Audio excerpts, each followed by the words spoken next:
When she stepped out of the limousine wearing my gown, the one I designed, the one I hid so no one could touch, I didn't get angry. I smiled, because that dress wasn't just fabric. It was a trap, stitched with secrets. And tonight, both she and my husband were going to walk right into it. The night of the Lancaster Gala shimmered like a movie premiere, diamond chandeliers, polished marble floors, and the hum of laughter soaked in champagne. Everyone who mattered in the city was there, investors, journalists, and the kind of people who smiled with their lips but not their eyes. I'd attended this event every year since I married Daniel Lancaster, the charismatic CEO who knew how to charm a room and destroy a heart, mine. For years, I played the perfect role, elegant, loyal, the woman who never faltered under the gaze of 100 cameras. I supported every deal, every project, every long night at the office. I thought we were a team. But teams don't hide interns in their offices with a bottle of wine. The first time I saw her, she was sitting on Daniel's desk. Her name was Lila. She was young, too young, with the kind of beauty that believed in shortcuts. Her laughter filled the room when I walked in unexpectedly. Daniel looked startled, like a guilty teenager caught mid-lie.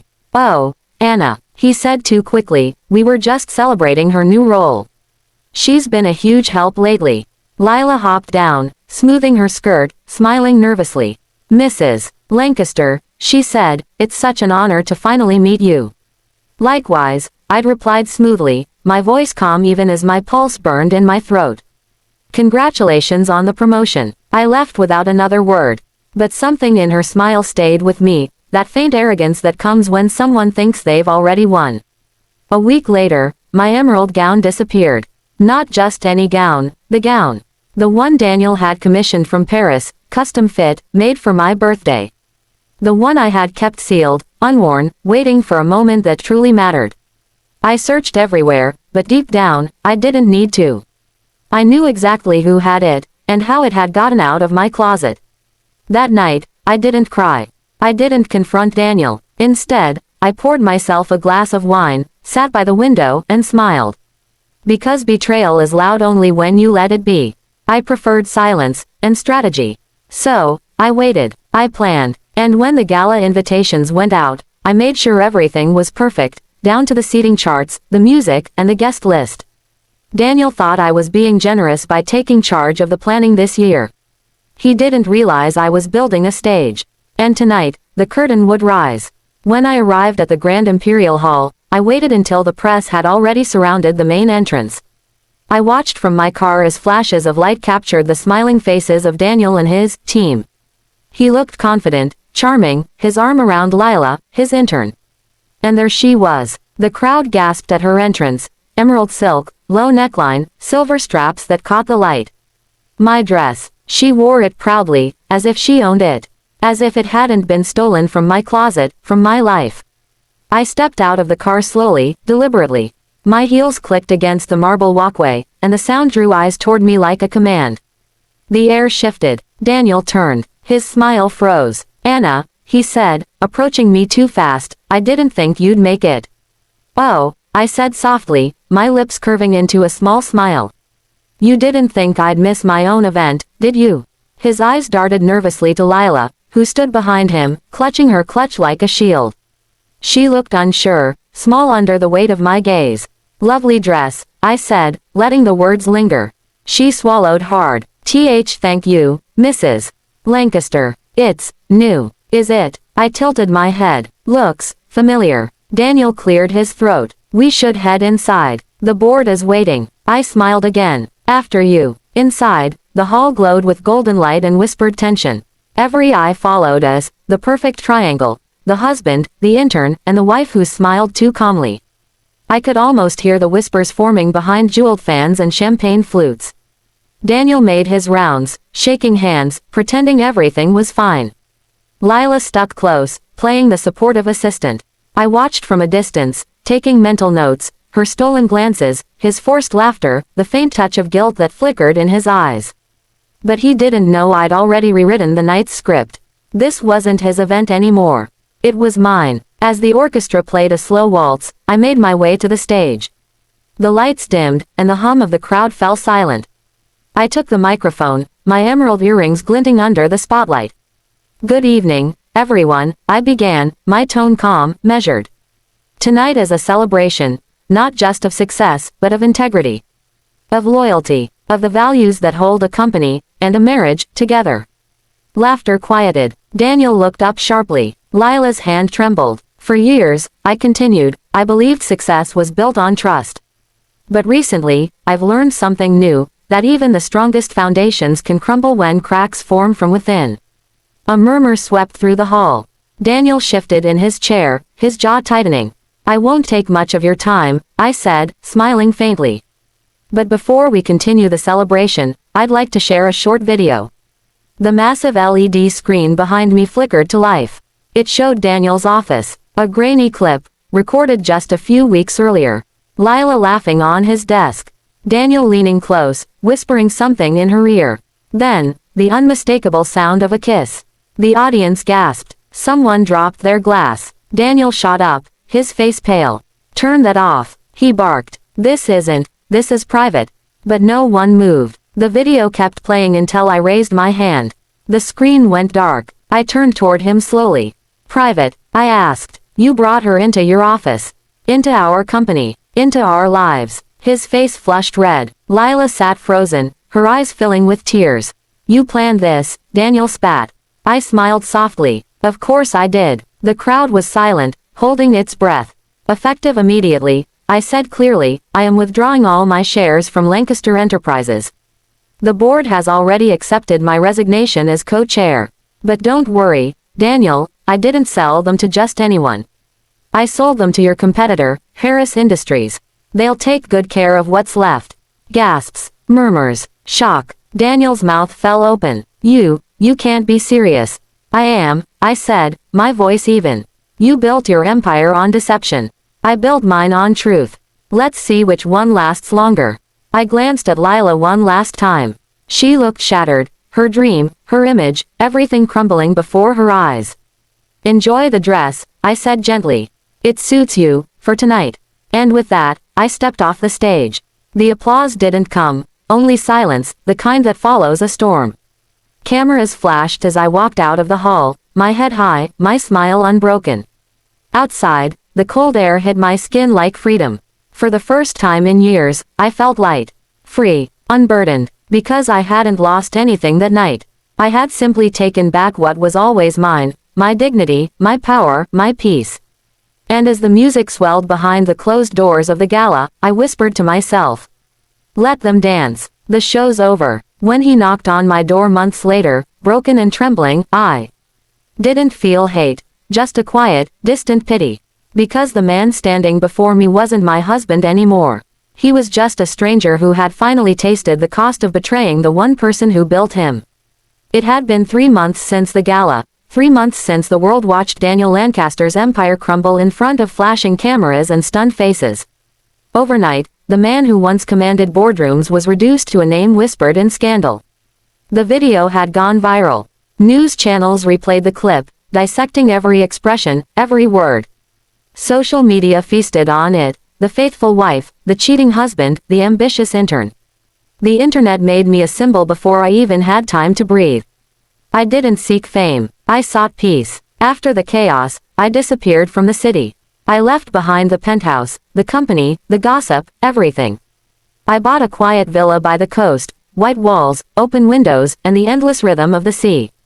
I hadn't realized how much noise I'd been living in until silence became my daily companion. Mornings started with coffee on the balcony, sunlight kissing the horizon. I painted again, something I hadn't done since college. My hands, once used to signing contracts, now blended colors instead of arguments. I stopped checking the news. I stopped caring about the world's opinion. For once, I belonged only to myself. But peace has a way of being tested. One evening, while the sun bled into the ocean and the air smelled faintly of salt and jasmine, the doorbell rang. I wasn't expecting anyone. My heart tightened. When I opened the door, there he was, Daniel. He looked nothing like the man who had stood beside me at galas, all confidence and charm. His suit was wrinkled, his hair grayer, his eyes hollow. He looked like a ghost still wearing human skin. Anna, he said softly, his voice trembling, please, don't close the door. I didn't, but I didn't move either. What are you doing here? I asked, my tone calm, cold, the same calm I'd practiced every time I used to forgive him. I had to see you, he whispered. Just once. To explain. I stepped aside slightly. 5 minutes. He entered the villa slowly, looking around like he didn't belong, and he didn't. He paused near a painting on the wall, one of mine. You're still painting, he said quietly. I started again, I corrected. He nodded, rubbing his hands together nervously. You look different. I am, I replied. He exhaled shakily. Everything fell apart, Anna. The company, the investors, the house was repossessed. Lila, she left. I said nothing. She took what she could, money, connections, and vanished. I deserved it, I know. He broke off, his voice cracking. I've lost everything. I watched him, the man who once commanded power now begging for understanding. But the strangest part was, I didn't feel satisfaction.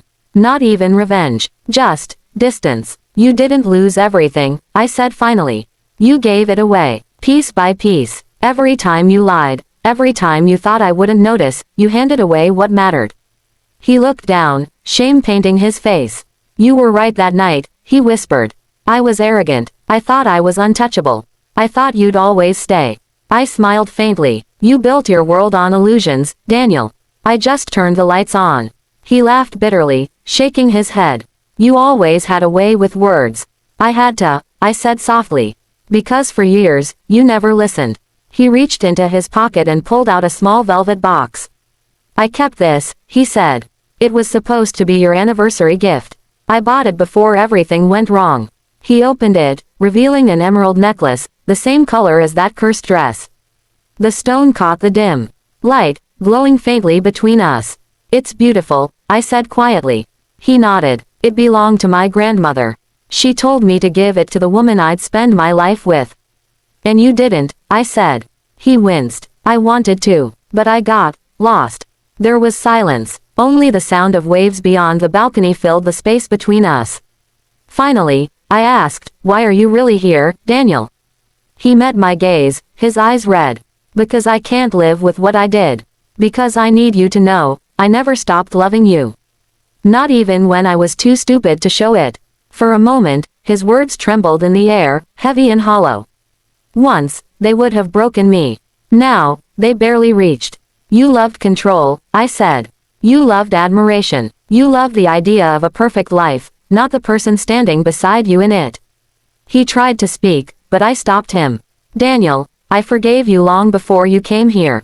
Not for you, for me. Because hate is still a kind of chain, and I've lived with enough of those. Tears welled in his eyes.